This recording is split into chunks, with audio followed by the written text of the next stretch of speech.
Good morning, traders. I am Stephen Davis, Senior Market Strategist, RJO Futures, downtown Chicago, here to talk to you about the grain markets, the corn market. We are losing our competitiveness in U.S. corn on the world markets. Barring some unforeseen change in weather, this looks likely to continue. Two major fundamentals that you hear a lot about: this gigantic sell-off in crude oil. Now ethanol has to compete with this glut of cheap oil on the world market. Our $4 corn is quickly becoming $5 corn in world currencies. That's the next major fundamental I want to bring up, is the strong U.S. dollar. And this looks to have legs here. When the dollar sells off, there should be buying coming in to support it. So again, our $4 corn is quickly becoming $5 corn on the world markets. Soybeans.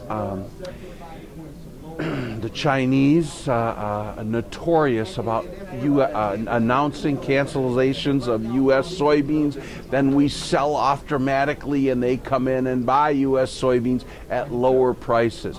Look for this to happen. Last year at this time, we did have a major shift in soybean exports to South America. So the Chinese are very savvy traders and notorious for talking our soybean market down, then coming in and owning them. The three main demand drivers of our grains are not hitting on all cylinders.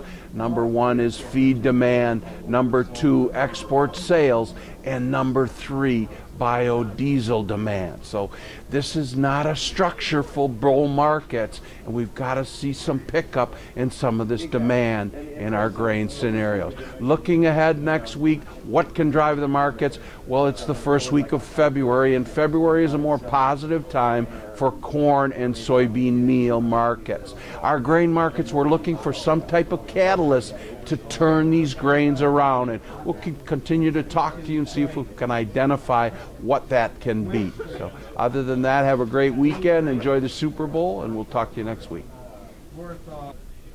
Futures and options on futures may involve substantial risk and may not be suitable for all investors.